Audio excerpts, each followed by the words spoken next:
देख रहे हैं अवाम के उठाए गए सवालात, हालत हाजरा पर तबसरों, तज्जियों, खबरों पर मुहित प्रोग्राम न्यूज लाइन रिदा सैफी के साथ।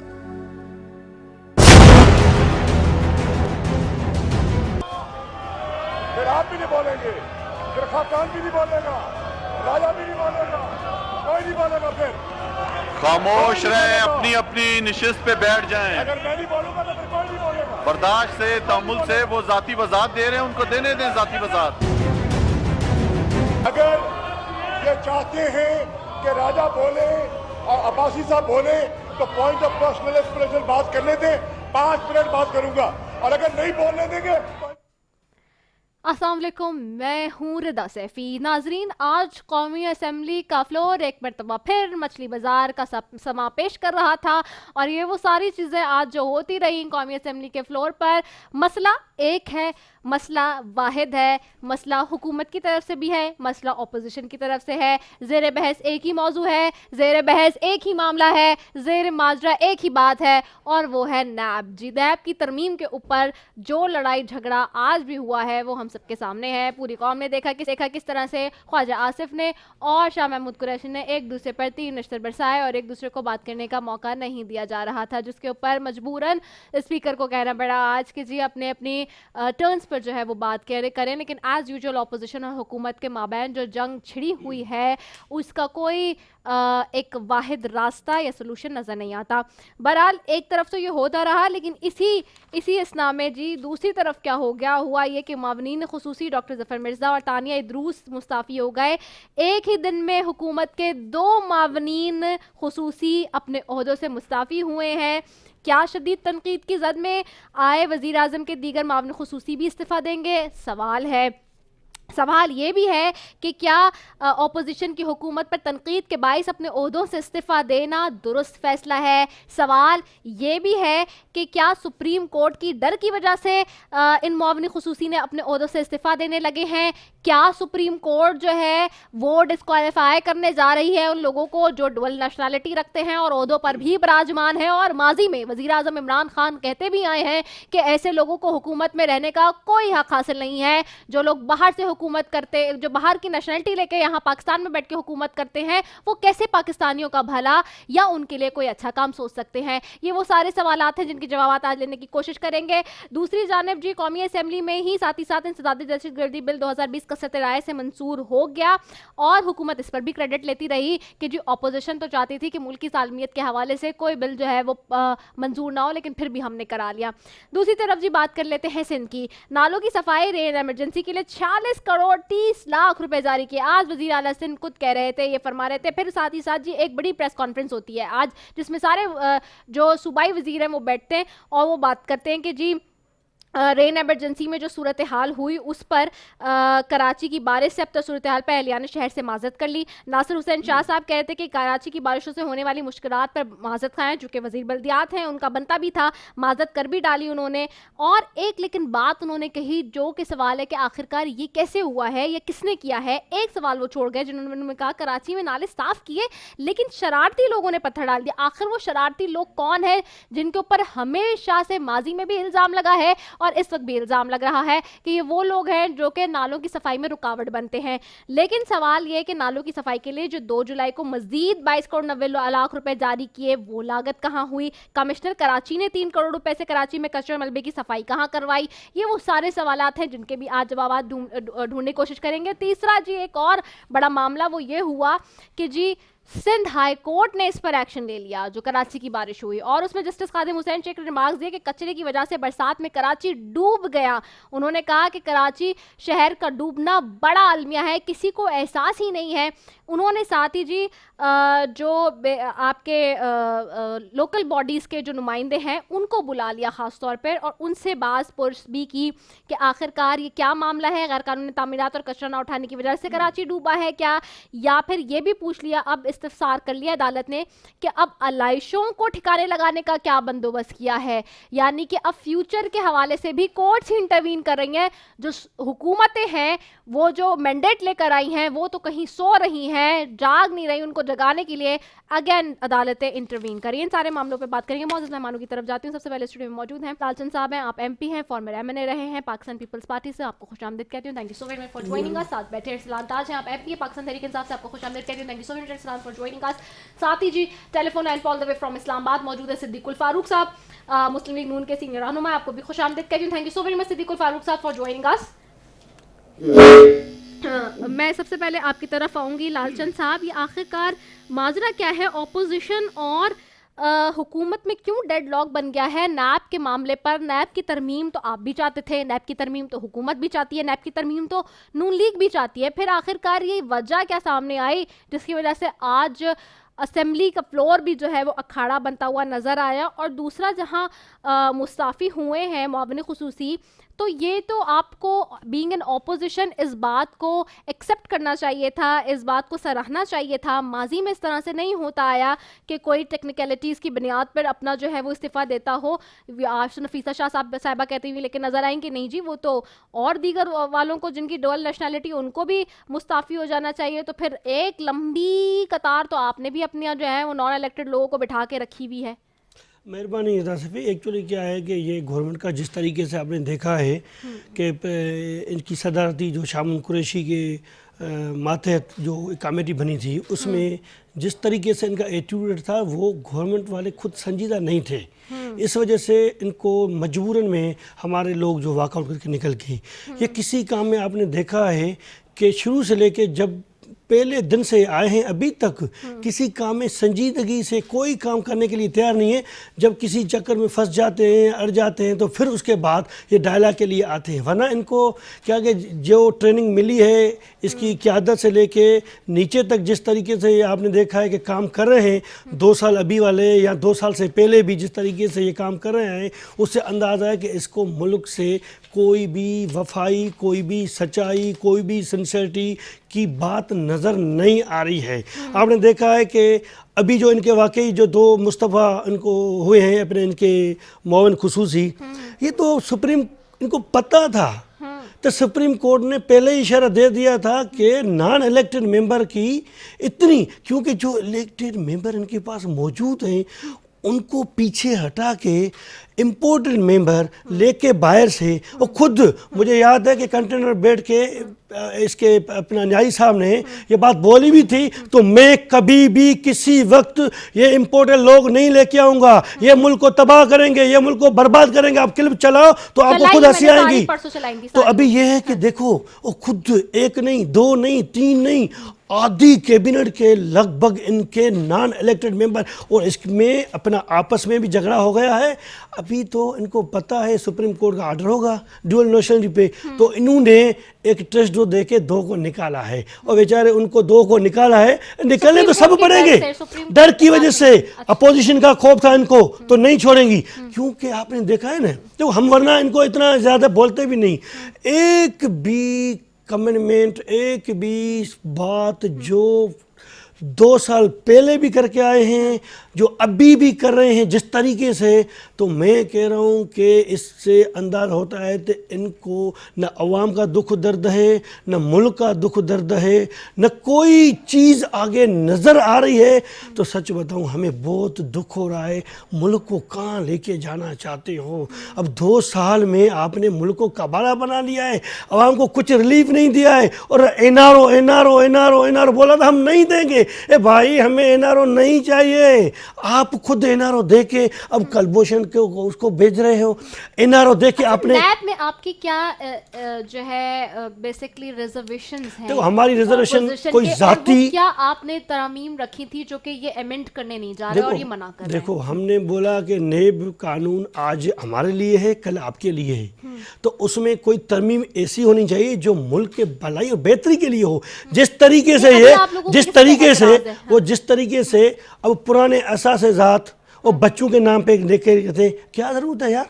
और दूसरी बात, जिस तरीके से ये नेब सज़ा दे रही 10 साल की, क्या ज़रूरत है? जिस तरीके से नेब बगैर रेफरेंस के उठा के किसी सियासी बंदे को, ये तो बर्दाश्त नहीं करेंगे। ये तो कल आए हैं, ये पीपल पार्टी नून तो इनसे डरती नहीं है बर्दाश्त करके। हम सच बताऊं, ये इनके रहम करम के लिए कर रहे हैं। हम तो इसको ख्वाजा आसिम ने आज क्या बोला स्पीच में, वो क्या है कि हम तो भुगत कर आए हैं। खुदा के वास्ते हम कह रहे हैं कि कल आपको ये दिन देखना पड़े तो आप खुद पछताव करोगे। हम आपकी भलाई के लिए, लोगों की भलाई के लिए कह रहे हैं। सियासतदान को किस तरीके से आप, एक नेब का ऑफिसर जिसकी कोई हैसियत नहीं होती है, वो जाके सियासतदान को ऐसे पकड़ कर अंदर डालती है बगैर रेफरेंस के, ये कोई तरीका है? तो यही इस गवर्नमेंट में हुआ है। तो हम तो ये कह रहे हैं नेब गर्दी न्याज गर्दी एक साथ है, ऐसा नहीं होना चाहिए। हक और सच की बात होनी चाहिए, उस पर हम भी एग्री हैं। बात में ऑफिसर की कोई हैसियत नहीं कि वो सियासतदान को इस तरह से एक पकड़े। ये पीपल्स पार्टी का मौक़िफ़ है। फैसलान आपकी तरफ आऊंगी। व्हाट हैड हैपेंड, आज क्या हुआ असेंबली के फ्लोर पे? शाह महमूद कुरैशी साहब और ख्वाजा आसिफ साहब लड़ पड़े, लेकिन शाह महमूद कुरैशी साहब को जो कह रहे हैं कि अब हमें एतराज़ है जी, जो ऑपोजिशन कह रही है, जो सिफारिशात ऑपोजिशन ने दी है अमेंडमेंट के हवाले से, उसको रिजेक्ट कर रहे हैं। क्या वजह है ये कि क्यों अब एक और मजीद डेडलॉक आ रहा है? क्योंकि नैब का मामला ऐसा था जिसपे सबने एक साथ बैठना था और कोशिश यही थी कि सारी पार्टीज को एक ऑन पेज लेके हुकूमत की कि आगे बढ़ा जाए। अब क्या इशू उसमें आया? और दूसरा ये कि जो मुस्ताफ़ी हो रहे हैं आपके मुआवनीन खुसूसी, क्या वजह है? क्या यही बात है जो ऑपोजिशन कह रही है कि जी सुप्रीम कोर्ट की डर्स की वजह से तो नहीं मुआवनीन खुसूसी अपने उहदे से मुस्ताफ़ी हो रहे हैं? देखिए, दो मौज़ूआत हैं जो आपने इसको क्लब कर दिए। एक तो नैब का मामला है और जो मुआवनीन खुसूसी वाला मामला है। एक एक करके मैं दोनों में बात करना चाहूँगा ताकि प्रॉपर बात हो सके। मैंने बड़े तहम्मुल से इनकी बात सुनी। मैं पीपल्स पार्टी वाले हैं तो बड़े तहम्मुल हो, अभी तो मेरी तहम्मुल से बात सुनिएगा। अगर ये कह रहे हैं कि सुप्रीम कोर्ट के डर से मुआवनीन खुसूसी जिनकी डुअल नेशनलिटी है उन्होंने इस्तीफ़ा दे दिया है, तो इनके जो मुआवनीन खुसूसी की पूरी कतार है, जो 11 पूरी टीम है इनकी मुआवनीन खुसूसी की, वो क्यों नहीं इस्तीफ़ा दे रहे अभी तक सुप्रीम कोर्ट के डर से? दूसरी चीज़, उन्होंने कहा कि नॉन इलेक्टेड लोगों को काबीना में बिठा दिया। पहले तो मेरे भाई दुरुस्त, आप कौमी असम्बली का भी पार्ट रहे हैं, पार्लियामेंट का पार्ट रहे हैं। काबीना में एडवाइज़र होता नहीं है, ना मुआवनीन खुसूसी होते हैं। काबीना में सिर्फ फेडरल मिनिस्टर होता है, ठीक है, जो मिनिस्टर होता है। स्टेट मिनिस्टर भी नहीं होता, वो ऑन इन्विटेशन आता है लेकिन उनका वोट नहीं होता काबीना में। हाँ। एक तो दुरुस्त ये फॉर द रिकॉर्ड। लेकिन आजकल तो हम देख रहे हैं सूबाई और वफाकी दोनों में ऐसे पीएम सारे बैठ रहे हैं। देखिए, मैं आपको कॉन्स्टिट्यूशनल बात बता रहा हूं, वो आपकी बात है, लेकिन वजीर आजम और चीफ मिनिस्टर्स का इख्तियार है, वो 5-5 एडवाइजर्स लगा सकते हैं, ठीक है, स्पेशल असिस्टेंट भी लगा सकते हैं। अगर इनको इतना बुरा लगता है ये अमल, तो ये मुर्तज़ा वहाब, कासिम नवीद, ये निसार खोड़ो जो कि इलेक्शन कमीशन से डिस्क्वालिफाइड शख्सियत है, इलेक्शन कमीशन ने उनको डिस्क्वालिफाई किया है। डिस्क्वालिफाइड बंदे को आपने एक डिपार्टमेंट दे दिया है वक्स का, यूनिवर्सिटी का। अच्छा, मुर्तज़ा वहाब साहब बड़े अच्छे आदमी है, अच्छी हमारी बातचीत है, लेकिन बात ये है जो असेंबली में कवानीन आ रहे हैं वो सारे उनके ड्राफ्टेड हैं और वो आप कह रहे हैं कि नॉन इलेक्टेड बंदा है। इंपोर्टेड तो नहीं है, लोकल है। अच्छा, लोकल इंपोर्टेड बाहर से इंपोर्ट करके काम करते ना, इंपोर्ट करके मैंने दरख्वास्त की थी, यार कम से कम ऐसा मैंने दरख्वास्त ये की थी। मैंने बड़े तहम्मुल से इनकी बात सुनी, बड़े प्यार से बड़ा बात सुनी। मतलब मिसाल दे रहे हैं, बारी में आप कर लीजिएगा, चलो ठीक है, ठीक है, मेरी बात मैंने सुनी आपकी 10 मिनट बात। अच्छा, एक काम करें ना, इमरान, ये जो हुआ है सारा सिलसिला, ये कानून में कहीं लिखा है कि इनको डिस्क्लोजर करना था?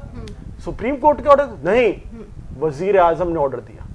वजीर आजम ने काबीना में फैसला किया, अप्रूव करवाया, जितने भी मुआवनीन खुसूसी एडवाइजर हैं वो सब अपने डिक्लेयर करेंगे।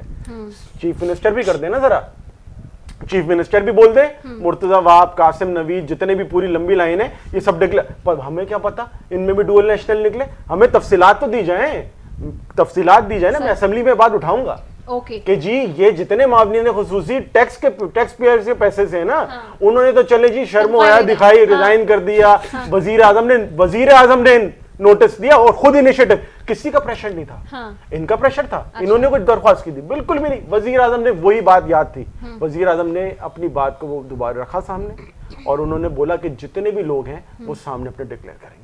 सबने डिक्लेयर किया, सबके सामने आ गया और अच्छी चीज है, हम तो रिवायत डाली है नहीं, इन्होंने नहीं प्रेशर किया था, इनकी तरफ से कुछ भी नहीं था, क्योंकि अभी पता चलेगा ना, पता चलेगा यही काम जो हमने किया वफाक में ये कर लें। अब आ जाए नैब पे।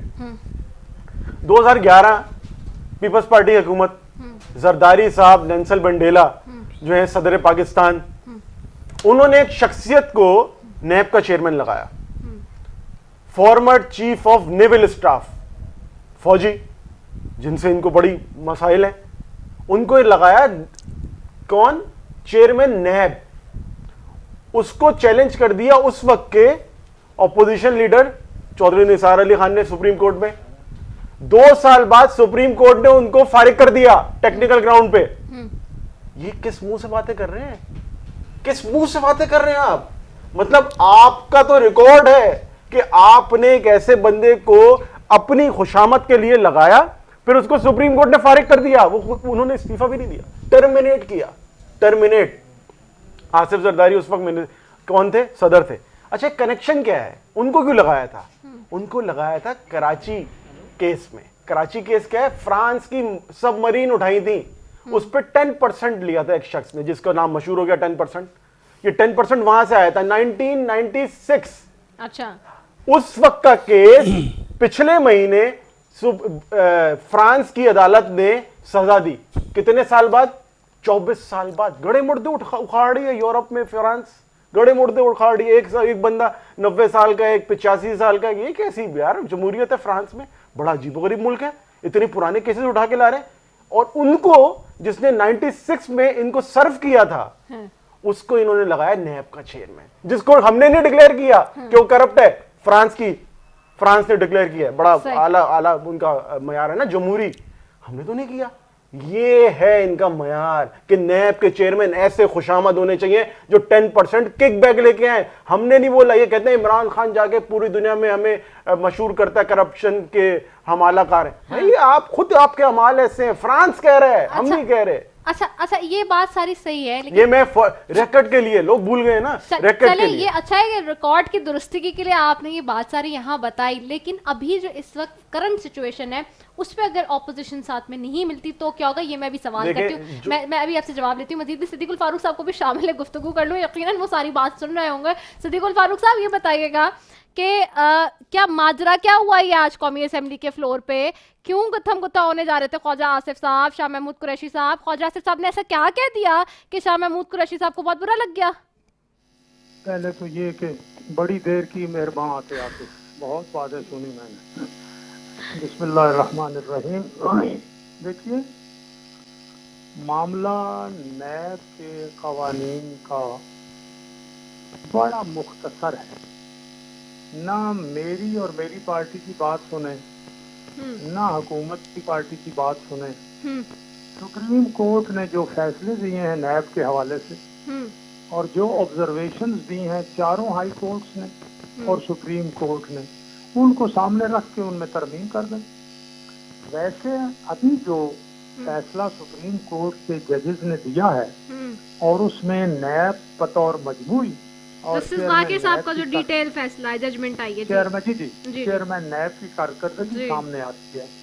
उसके बाद नैब के इदारे और चेयरमैन नैब का यहाँ रहने का जवाब क्या है, मुल्क की आला तरीन अदालत। ये तो यहाँ इमरान खान साहब को और उनकी पार्टी को और बड़े अच्छे रिप्रेजेंट कर रहे थे, उनको 2 साल बाद अकल आई कि हमने दोहरी शहरियत वालों को फारिग करना है, तो खुदा करे कि नैब के हवाले से भी उन्हें अकल आ जाए, ज्यादा देर ना करें, जल्दी अकल आ जाए। अच्छा, मेरा सवाल सिर्फ ये है सिद्दीकुल फारूक साहब, आप जाहिर सी बात है लर्न पॉलिटिशियन है, सीजन पॉलिटिशियन है, मुझे थोड़ा सा ये बता देना, मैं तो ये समझना चाह रही हूँ, मैं तो इस बात में, ये आगे पीछे की बात तो हम बाद में करते हैं और इसमें तो हम बहुत तवील बात भी करते रहे हैं कि आज जो मामला हुआ फ्लोर ऑफ द हाउस और जो कल शाह महमूद कुरैशी साहब ने रिजेक्ट की हैं आप लोग की सिफारिशात, वो सिफारिशात एक्चुअली थी क्या? वहाँ फ्लोर ऑफ द हाउस भी ये बात डिस्कस नहीं हो रही थी, आइम बाय शायद ज़्यादा डिस्कस हो रहा था। मसला क्या है जिसपे हुकूमत आपको अगर ब्लेम आउट कर रही है कि जो ऑपोजिशन ने जो सिफारिशात, जो अमेंडमेंट्स बताई हैं, वो अमेंडमेंट्स बताए आवाम को ताकि पता चले कि आखिरकार वो इशू क्या था, मसला क्या है जिसकी वजह से सारा ये मामला इतना पेंडोरा बॉक्स खुल गया और हुकूमत डायरेक्टली अब एलिगेशन लगा रही है ऑपोजिशन पे कि जी वो तो मुल्क की सालमियत का मामला भी ले आए, फिर वो ग्रे लिस्ट की भी बात होने लगी, वहाँ FATF का इशू भी खुल गया, पेंडोरा बॉक्स। तो आखिरकार माजरा क्या है? अमेंडमेंट ऐसी कह क्या दी आप लोगों ने जो नाकाबिले बर्दाश्त है या नाकाबिले कबूल है? देखिए, पहली बात तो यह है कि वो मेरे सामने नहीं है, अगर आपके सामने नहीं है तो मेरे सामने भी नहीं है। लेकिन अगर वो अमेंडमेंट इतनी खराब हैं तो वो हुकूमत ही जारी कर दे प्रेस को, मीडिया को। मैंने इस सब का मुख्तसर हल अर्ज किया है कि वो तमाम चीज़ें वो कर दें जो सुप्रीम कोर्ट ने और हाई कोर्ट्स ने ऑब्जर्वेशन दी हुई हैं FATF के हवाले से भी। लेकिन आज़ाद लोगों की शख्सी आज़ादियों के साथ मत खेलें। बस एक ये बात जो आइन की रूह है, और जो मैं पहले भी अर्ज करूंगा कि आज से 1400 साल पहले रसूलुल्लाह सल्लल्लाहु अलैहि वसल्लम के दूसरे खलीफा हजरत उमर फारूक ने कहा कि लोगों की माओं ने उन्हें आज़ाद जना है, किसी को यह हक नहीं है कि वो उन्हें गुलाम बनाए। यहाँ भी जो आज़ाद लोग हैं इल्ज़ाम लगाकर और मुकदमे झूठे बना के और उन्हें यानी जुर्म साबित होने से पहले उठा के गिरफ्तार करें, FATF के हवाले से भी आइन की रूह को सामने रखिए। हम मुस्लिम लीग नून और पूरी अपोजिशन हुकूमत के साथ बैठेगी, साथ देगी। इल्ज़ाम लगाना बाकी हमारे दोस्तों का काम है। ये तो अब देखें ना, सारे काम इन्होंने, वो कुरान पाक में अल्लाह ताला ने इरशाद फरमाया है कि मत वो बात क्यों कहते हो जो तुम करते नहीं हो। 22 साल जो बातें इमरान खान साहब करते रहे हैं, एक बात अभी तक वो नहीं की। हर जगह यू टर्न लिया है और रियासत मदीना बनाने की बात करते हैं। तो मेरे भाई, जो बात कही थी वो करें आप, या वो गलत थी या अब आपका तर्ज अमल गलत है। हम इस मुल्क के मफाद के लिए, शख्सी आज़ादियों के लिए, आइनी बालादस्ती के लिए, अदलिया के आला किरदार जो आइन और कानून की रोशनी में वो अदा कर सके, उसके लिए हर वक्त तैयार हैं इनके साथ ताउन करने के लिए। ठीक है, मैं गुफ्तगू का सिलसिला जारी रखती हूँ। एक शॉर्ट कमर्शियल ब्रेक की तरफ जा रहे हैं, वापस आ रहे हैं।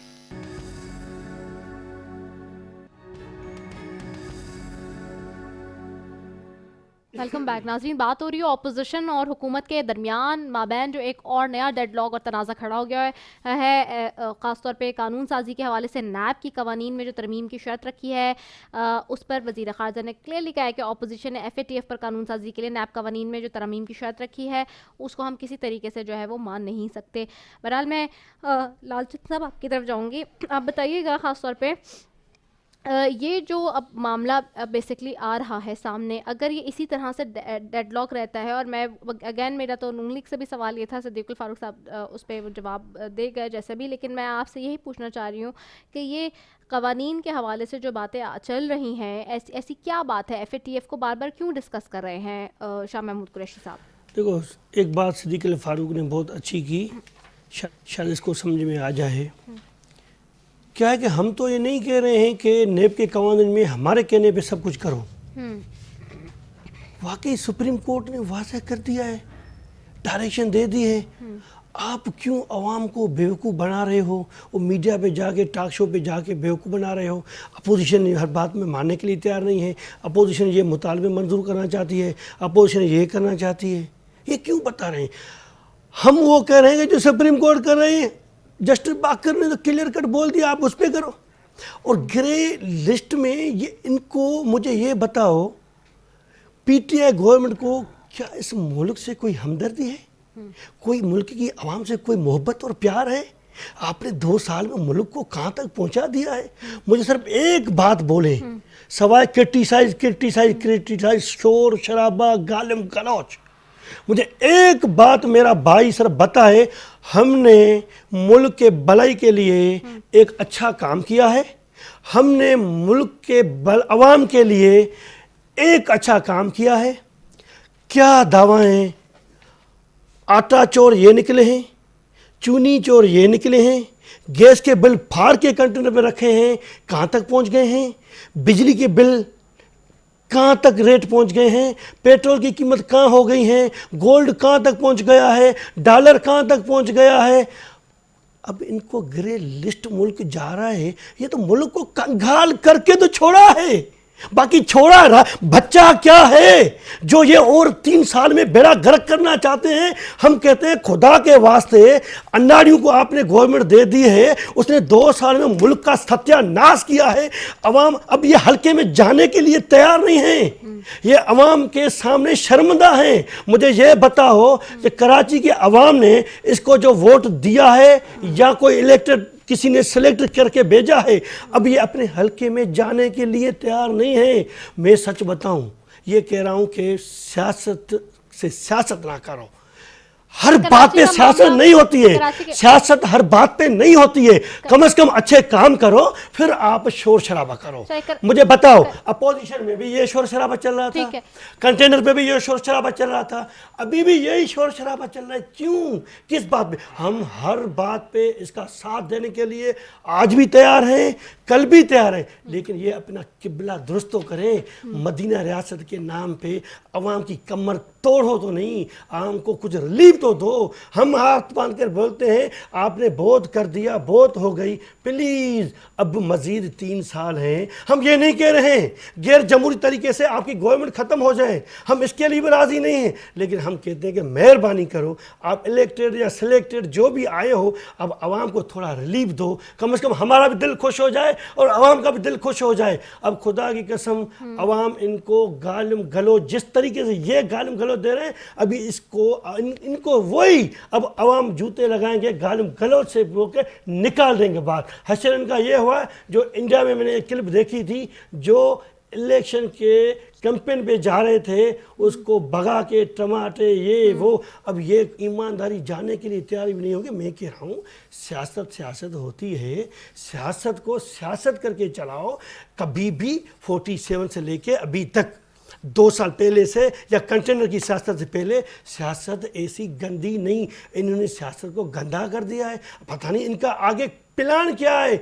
ये तो खैर नया है, पहली मर्तबा है, बच्चा है, ये तो उसकी तारीफ करेगा, ये तो मजबूर है, क्योंकि यहाँ पे मुसीबत ये है क्रेडिट उसको मिलता है जो बॉस, जिस तरीके बॉस की ज़बान से गालिम गलोच और इसकी पूरी जो टोटल टीम है गालिम गलोच से प्रमोशन होती है। सो भाई बेचारा बिल्कुल सही कह रहा है, भाई जो कह रहा है अपनी ड्यूटी सही दे रहा है, इसमें भाई का कोई कसूर नहीं है। दूसरी मर्तबा भी इसको टिकट लाजमी मिलनी है, तो इसका ये सही कह रहा है। मैं पर आ जाऊँ। असल में जो इसमें जो बेसिकली तरमीम की बात है, मैं आपसे भी पूछती रही, नून लीग से भी पूछती रही, पता नहीं उस पर आप लोग क्यों नहीं बात किए, आगे पीछे की सारी बात हो गई। मैं चले उसको पढ़ लेती हूँ।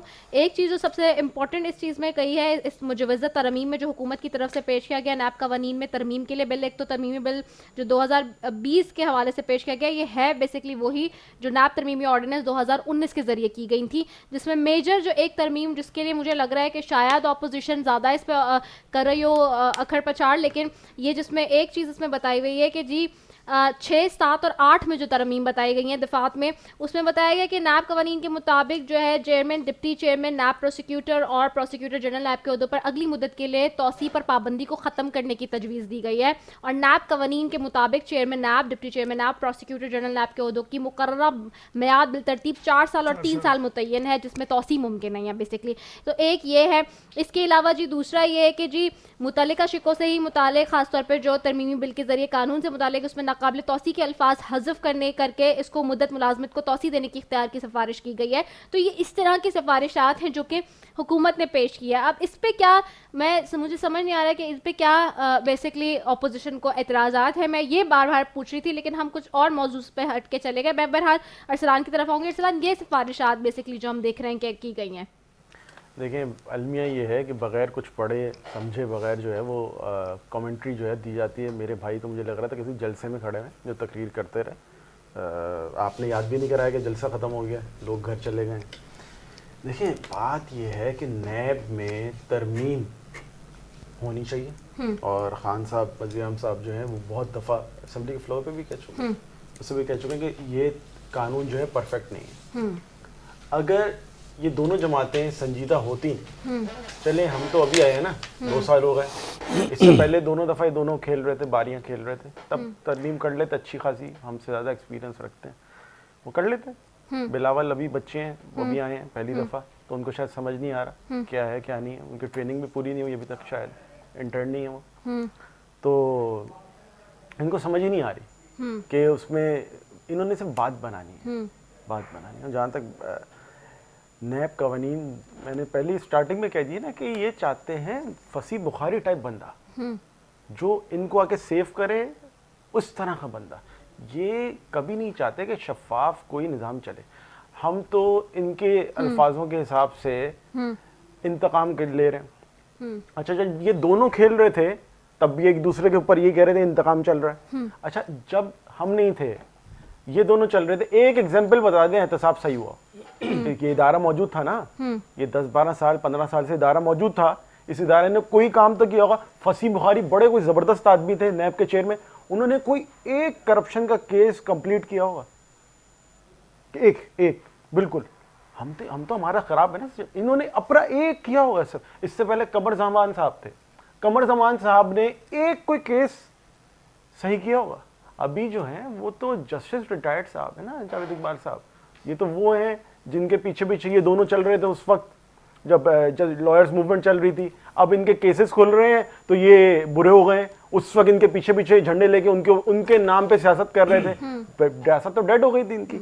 इनके पास कुछ बचा नहीं है बोलने के लिए। अवाम आया है, रेफरेंडम करा लें मुल्क में। एक तरफ है पूरा मुल्क कहता है चोर हैं, हमें तो कहने की जरूरत भी नहीं है चोर है। और जहां तक बात है कराची की, अपने हल्के की, ये मैं अपने हल्के में बैठा मैं कराची पे आ रही हूं। मैं वही होता हूँ। हाँ, मैं आप लोग किधर हैं?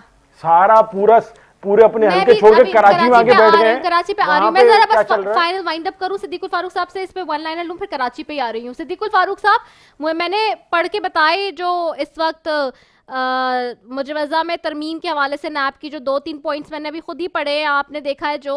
अब ये मुझे बताएं कि ये जो सारी सिचुएशन है इसमें ख़ास तौर पे क्या ये ऐसे मामलात हैं कि इन पे डेडलॉक कायम होता?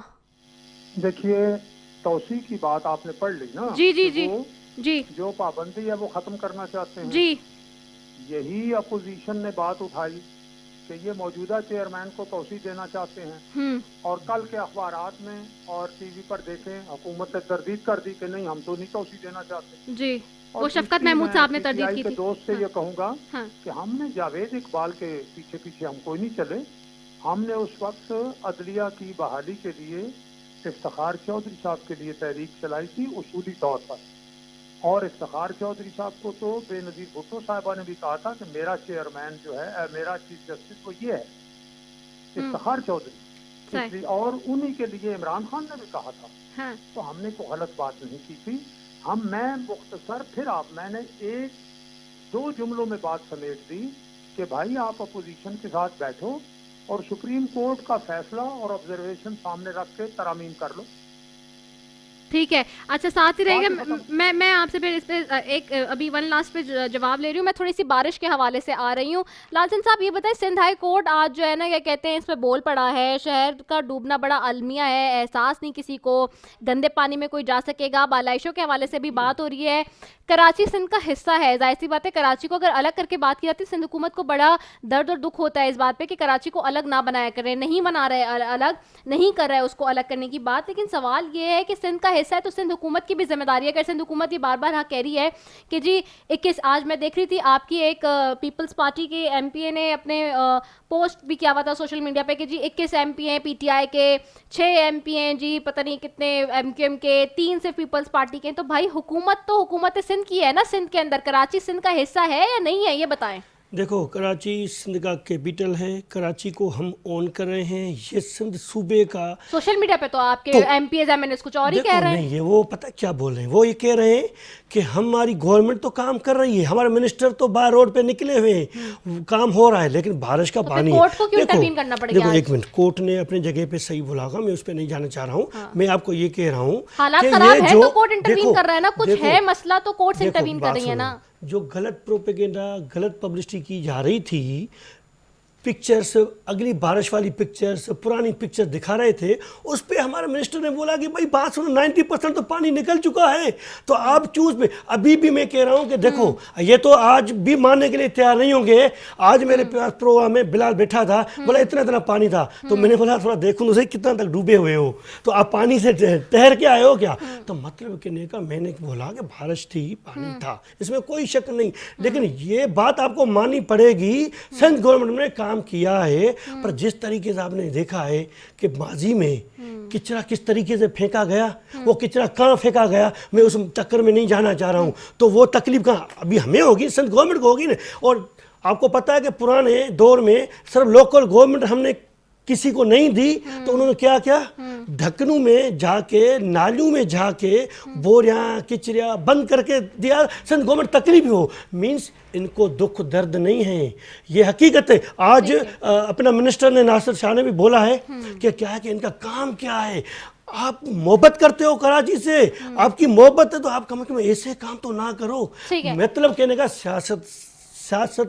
सियासत इस बात पे नहीं होनी चाहिए। अच्छा, सियासत अब मैं अरसलान आपसे सवाल लेती हूँ। सिद्दीकुल फारूक साहब जी, आप ही की तरफ आना था। मुझे ये बताइएगा, कराची बहुत क्रिटिसाइज होता रहा, मीडिया दिखाता भी रहा, कराची डूबता रहा, दूसरी तरफ पीपल्स पार्टी क्रिटिसाइज होती भी रही, सिंध हुकूमत होती रही। मैं वाइंड अप आपसे करवाऊंगी अरसलान। सिद्दीकुल फारूक साहब ये बताएं, पंजाब की सूरत हाल क्या थी?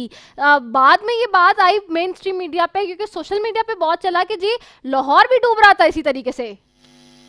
देखिए, दो बातें हैं। पहली बात तो यह है कि जो म्यूनिसिपल इदारे हैं उन्हें काम करना होता है नालियों की सफाई के लिए, गलियों की मुरम्मत के लिए। तो यहाँ भी अगर सारा साल म्यूनिसिपल इदारे काम करें तो ये मामला ना हो। दूसरी बात यह है कि जब गैर मामूली बारिश हो जाए जी, तूफानी बारिश हो जाए, तो वो तो फ्रांस जो है, पेरिस भी डूबता है। हालांकि वहाँ आपको पता है क्या तरक्की का क्या मेयार है, वहाँ तो फिर अमेरिका के शहर भी डूब जाते हैं। इसलिए इस मामले में जो नेशनल या लोकल डिजास्टर मैनेजमेंट का निजाम है उसको बेहतर करना चाहिए। ठीक है। कभी कभी बारिशें जो हैं वो तूफानी होती हैं और वो किसी से भी कंट्रोल नहीं होती।